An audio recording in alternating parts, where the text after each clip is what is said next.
गौरी पुत्र गणेश भगवान की जय। श्री शिवाय नमस्तुभ्यम। प्रिय भक्तजनों, हिंदू धर्म में मासिक शिवरात्रि व्रत का खास महत्व है। यह व्रत हर मास के कृष्ण पक्ष की चतुर्दशी तिथि को आता है, जिसे मासिक शिवरात्रि कहते हैं। इस दिन देवों के देव महादेव की पूजा की जाती है और धार्मिक मान्यताओं के अनुसार इस दिन विधि पूर्वक भगवान शिव जी की पूजा करने और व्रत रखने से मनचाहे फल की प्राप्ति होती है। और इस दिन भगवान शिव को बेलपत्र, पुष्प, धूप, दीप और भोग अर्पित करने के बाद शिव मंत्रों का जप किया जाता है। और इसके साथ ही मासिक शिवरात्रि का व्रत बिना कथा सुने या पढ़े अधूरा माना जाता है।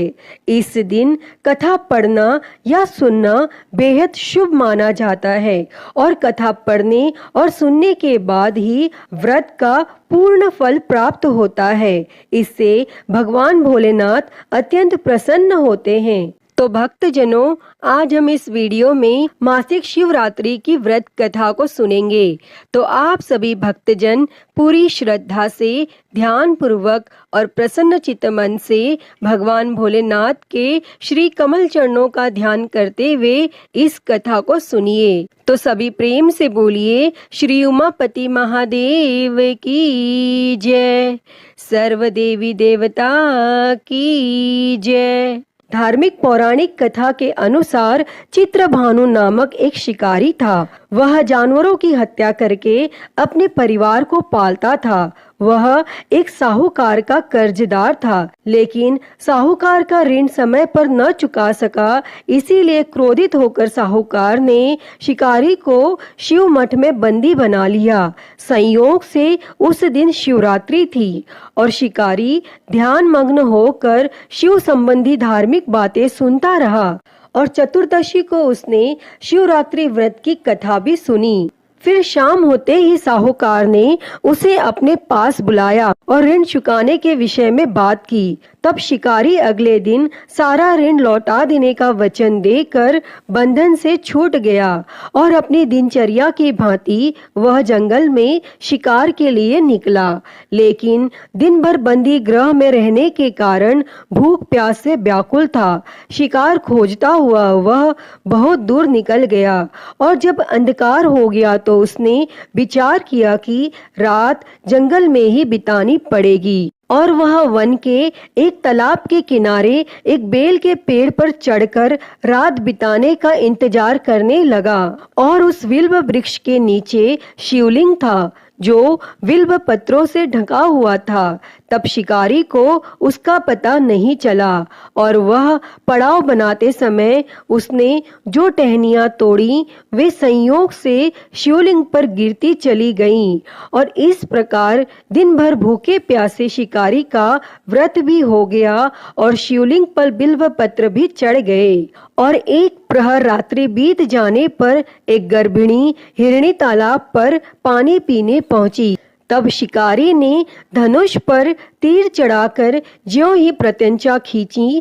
हिरणी बोली, मैं गर्भिणी हूँ, शीघ्र ही प्रसव करूंगी। तुम एक साथ दो जीवों की हत्या करोगे, जो ठीक नहीं है। मैं बच्चे को जन्म देकर शीघ्र ही तुम्हारे समक्ष प्रस्तुत हो जाऊंगी, तब तुम मार लेना। और शिकारी ने प्रत्यंचा ढीली कर दी और हिरणी जंगली झाड़ियों में लुप्त हो गई। और प्रत्यंचा चढ़ाने और ढीली करने के वक्त कुछ बिल्व पत्र अनायासी टूटकर शिवलिंग पर गिर गए और इस प्रकार उससे अनजाने में ही प्रथम पहर का पूजन भी संपन्न हो गया। फिर कुछ ही देर बाद एक और हिरणी उधर से निकली। शिकारी की प्रसन्नता का ठिकाना न रहा और समीप आने पर उसने धनुष पर बाण चढ़ाया। तब उसे देख हिरणी ने विनम्रता पूर्वक निवेदन किया, हे शिकारी, मैं थोड़ी देर पहले ऋतु से निवृत्त हुई हूँ, कामातुर विरहिणी हूँ, अपने प्रिय की खोज में भटक रही हूँ। मैं अपने पति से मिलकर शीघ्र ही तुम्हारे पास आ जाऊंगी। तब शिकारी ने उसे भी जाने दिया और 2 बार शिकार को खोकर उसका माथा ठनका। वह चिंता में पड़ गया और रात्रि का आखिरी पहर बीत रहा था। इस बार भी धनुष से लगकर कुछ बेलपत्र शिवलिंग पर जा गिरे तथा दूसरे प्रहर की पूजन भी संपन्न हो गई। तभी एक अन्य हिरणी अपने बच्चों के साथ उधर से निकली और शिकारी के लिए वह स्वर्णिम अवसर था। उसने धनुष पर तीर चढ़ाने में देर नहीं लगाई। वह तीर छोड़ने ही वाला था कि हिरणी बोली, हे शिकारी, मैं इन बच्चों को इनके पिता के हवाले करके लौट आऊंगी। इस समय मुझे मत मारो। तब यह सुन शिकारी हंसा और बोला, सामने आए शिकार को छोड़ दूं? मैं ऐसा मूर्ख नहीं। इससे पहले मैं 2 बार अपना शिकार खो चुका हूँ। मेरे बच्चे भूख प्यास से व्यग्र हो रहे होंगे। तब उत्तर में हिरणी ने फिर कहा, जैसे तुम्हें अपने बच्चों की ममता सता रही है, ठीक वैसे ही मुझे भी। हे शिकारी, मेरा विश्वास करो, मैं इन्हें इनके पिता के पास छोड़कर तुरंत लौटने की प्रतिज्ञा करती हूँ। और हिरणी का दुख भरा स्वर सुनकर शिकारी को उस पर दया आ गई और उसने उस मृगी को भी जाने दिया।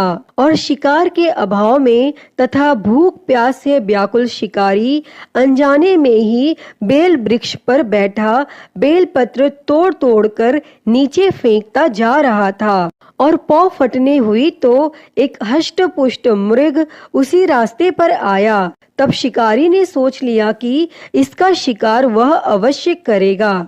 और शिकारी की तनी प्रत्यंचा देखकर मृग विनीत स्वर में बोला, हे शिकारी, यदि तुमने मुझसे पूर्व आने वाली 3 मृगियों तथा छोटे छोटे बच्चों को मार डाला है तो मुझे भी मारने में विलंब न करो, ताकि मुझे उनके वियोग में एक क्षण भी दुख न सहना पड़े। मैं उन हिरणियों का पति हूँ। यदि तुमने उन्हें जीवन दान दिया है तो मुझे भी कुछ क्षण का जीवन देने की कृपा करो। मैं उनसे मिलकर तुम्हारे समक्ष उपस्थित हो जाऊंगा। और मृग की यह बात सुनते ही शिकारी के सामने पूरी रात का घटना चक्र घूम गया। उसने सारी कथा मृग को सुना दी। तब मृग ने कहा, मेरी 3 पत्नियां जिस प्रकार प्रतिज्ञाबद्ध होकर गई हैं, मेरी मृत्यु से अपने धर्म का पालन नहीं कर पाएंगी। अतः जैसे तुमने उन्हें विश्वास पात्र मानकर छोड़ा है, वैसे ही मुझे भी जाने दो। मैं उन सब के साथ तुम्हारे सामने शीघ्र ही उपस्थित होता हूँ। और फिर शिकारी ने उसे भी जाने दिया। इस प्रकार प्रातः हो आई और उपवास, रात्रि जागरण तथा शिवलिंग पर बेलपत्र चढ़ने से अनजाने में ही पर शिवरात्रि की पूजा पूर्ण हो गई। पर अनजाने में ही की हुई पूजन का परिणाम उसे तत्काल मिला। शिकारी का हिंसक हृदय निर्मल हो गया, उसमें भगवत शक्ति का वास हो गया। थोड़ी ही देर बाद वह मृग सपरिवार शिकारी के समक्ष उपस्थित हो गया ताकि वह उनका शिकार कर सके। किंतु जंगली पशुओं की ऐसी सत्यता, सात्विकता एवं सामूहिक प्रेम भावना देखकर शिकारी को बड़ी ग्लानि हुई। उसने मृग परिवार को जीवन दान दे दिया और अनजाने में शिवरात्रि के व्रत का पालन करने पर शिकारी को मोक्ष और शिवलोक की प्राप्ति हुई। अतः हे भगवान भोलेनाथ जी, जैसी कृपा आपने उस शिकारी पर करी, वैसी ही कृपा इस कथा को कहते, सुनते और हुंकारा भरते पर सदैव करना। तो प्रेम से बोलिए भगवान भोलेनाथ की जय, माता पार्वती की जय। प्रिय भक्तजनों, आइए अब सुनते हैं सभी मनोकामनाओं को पूरी करने वाली अगली कथा। तो आप सभी प्रेम से बोलिए, श्री उमापति शंकर भगवान की जय, सर्वदेवी देवता की जय। एक समय की बात है, एक गांव में भगवान शिव जी का परम भक्त एक ब्राह्मण रहता था। वह ब्राह्मण जब तक रोज सुबह ब्रह्म मुहूर्त में उठकर नित्य कर्मों से निवृत्त होने के पश्चात भगवान शंकर का पूजन नहीं कर लेते थे, तब तक उन्हें चैन नहीं पड़ता था और जो कुछ भी दान दक्षिणा में आ जाता उसी से वह ब्राह्मण अपना गुजारा करते थे। और दयालु इतने थे कि जब भी कोई जरूरतमंद मिल जाता तो अपनी क्षमता के अनुसार उसकी सेवा जरूर करते थे। और इस कारण शिवजी के परम भक्त ब्राह्मण देवता गरीबी का जीवन व्यतीत कर रहे थे। और ब्राह्मण की इस दानी प्रवृत्ति से उनकी पत्नी उनसे चिढ़ती तो थी, किंतु उनकी भक्ति परायणता को देख उनसे अत्यधिक प्रेम करती थी। इसीलिए वह कभी भी उनका अपमान नहीं करती थी और साथ ही अपनी जरूरत का धन वह आस पड़ोस में मजदूरी करके जुटा लेती थी। एक समय ऐसा आया जब मंदिर में दान दक्षिणा कम आने लगी, जिससे उन पंडित जी को आर्थिक तंगी का सामना करना पड़ा और घर की मूल आवश्यकताओं की पूर्ति नहीं होने के कारण ब्राह्मणी दुखी रहने लगी। और इसी तरह दिन बीतने लगे।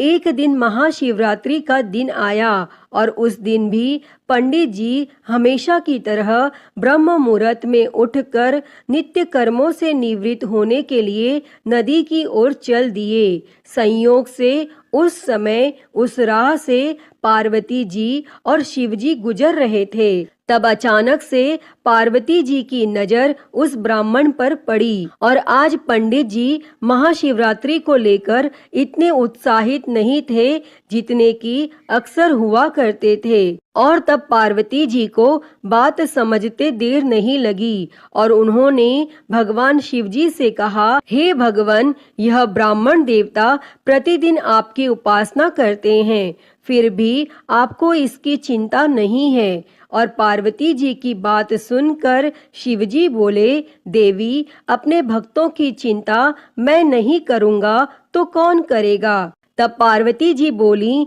तो हे महादेव, आपने अब तक इसकी सहायता क्यों नहीं की। तब शिवजी बोले, देवी, आप निश्चिंत रहिए, अब तक उसने जितने बिल्व पत्र शिवलिंग पर चढ़ाए हैं वही बिल्व पत्र आज रात्रि में उसे धनपति बना देगा। और यह बातचीत करके पार्वती जी और शिवजी तो चल दिए, किंतु संयोग तो देखिए, उसी समय उस राह में एक व्यापारी गुजर रहा था और उसने छुपकर शिवजी और पार्वती जी का वार्तालाप सुन लिया।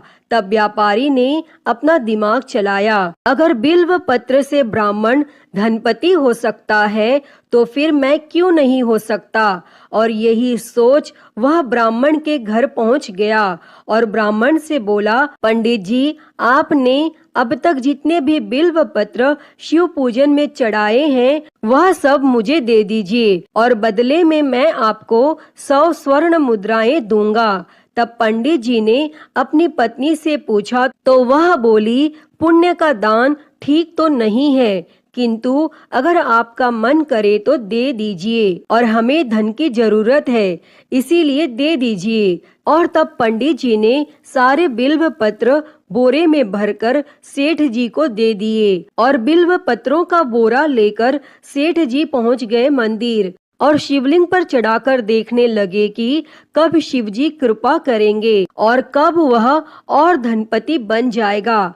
तब प्रतीक्षा करते करते सेठ जी को आधी रात हो गई और सेठ जी चमत्कार देखने के लिए बहुत उतावले हो रहे थे और आखिर में तीसरा पहर गुजरने के बाद सेठ जी के सब्र का बांध टूट ही गया और क्रोध में आकर सेठ जी ने शिवलिंग को झंझोरने लगे।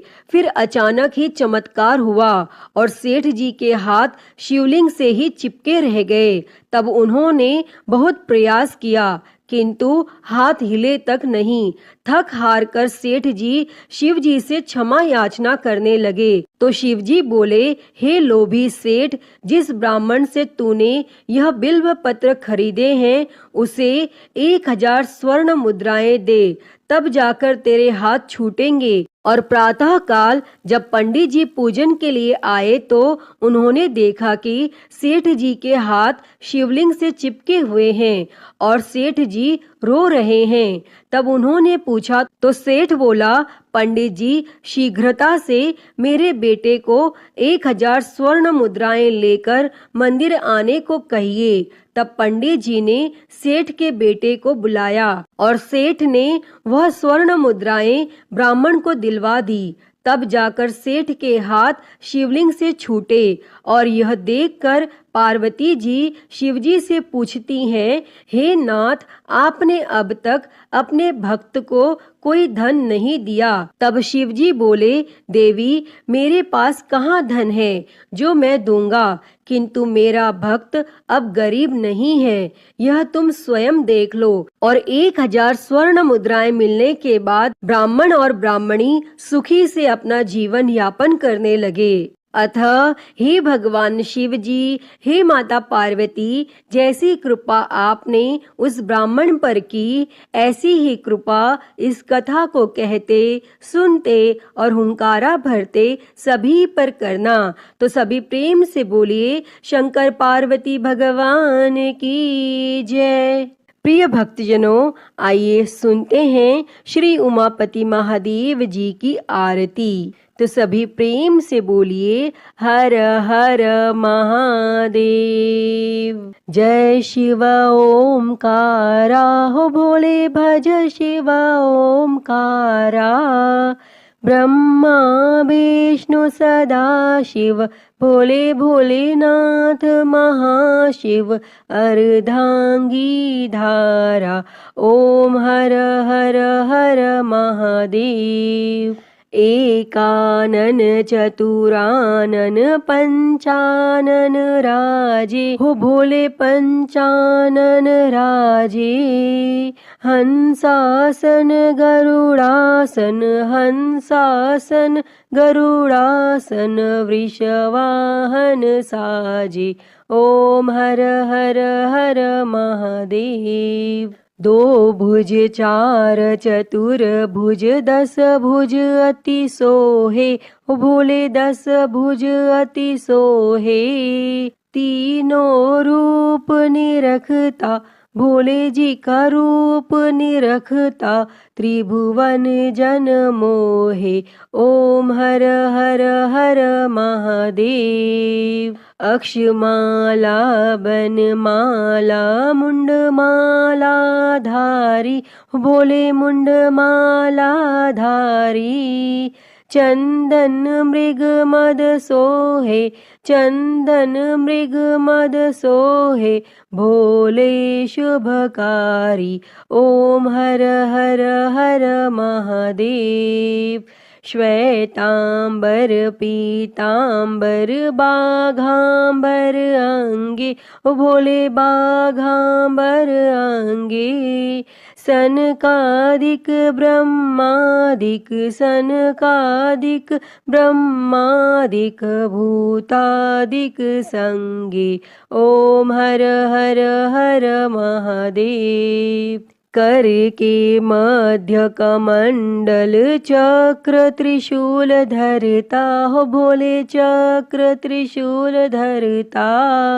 जग करता जग भरता, जग करता जग भरता। जग संहार करता, ओम हर हर हर महादेव। ब्रह्मा विष्णु सदा शिव आजीवन एका, हो बोले जानत अविवेका। प्रणव अक्षर के मध्य, ओम अक्षर के मध्य। ये तीनों एका, ओम हर हर हर महादेव। काशी में विश्वनाथ विराजे नंदी ब्रह्मचारी, हो बोले नंदी ब्रह्मचारी। नित उठ दर्शन पावत, रुचि रुचि भोग लगावत, महिमाति भारी। ओम हर हर हर महादेव। त्रिगुण स्वामी जी की आरती जो कोई नर गावे, हो बोले जो कोई नर गावे। कहत शिवानंद स्वामी, जपत हलाहल स्वामी, सुख संपत्ति पावे। ओम हर हर हर महादेव। जय शिव ओमकारा, हो भोले भज शिव ओमकारा। ब्रह्मा विष्णु सदा शिव, भोले भोलेनाथ महाशिव, अर्धांगी धारा। ओम हर हर हर महादेव। ओम हर हर हर महादेव। अच्युतं केशवं राम नारायणं, कृष्ण दामोदरं वासुदेवं, हरे श्रीधरं माधवं गोपिका वल्लभं, जानकी नायकं श्रीरामचन्द्रं भजे। हरे राम राम राम हरे हरे, हरे कृष्णा कृष्णा कृष्णा हरे हरे, हरे राम राम राम हरे हरे, हरे कृष्णा कृष्णा कृष्णा हरे हरे। बोलिए भगवान श्री रामचंद्र जी की जय। वृंदावन बिहारी लाल की जय। काशी विश्वनाथ महादेव की जय। श्री गणेश जी महाराज की जय। माँ भगवती की जय। धर्म की जय हो, अधर्म का नाश हो, प्राणियों में सद्भावना हो, विश्व का कल्याण हो, गौ हत्या बंद हो, गौ माता की सेवा हो, विश्व में शांति हो। ओम शांति शांति शांति ही।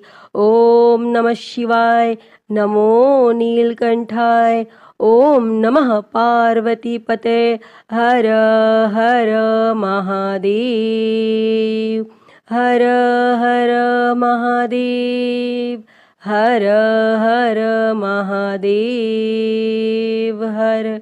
प्रिय भक्तजनों, मैं उम्मीद करती हूँ कि आपको आज की यह कथा पसंद आई होगी, और अगर वीडियो अच्छी लगी हो तो इसे लाइक करें, ज्यादा से ज्यादा शेयर करें, और कमेंट बॉक्स में श्री उमापति महादेव की जय लिखना ना भूलें। और महाकाल भक्ति ज्ञान चैनल को सब्सक्राइब कर नोटिफिकेशन बेल को जरूर ऑन कर लें। हर हर महादेव। धन्यवाद।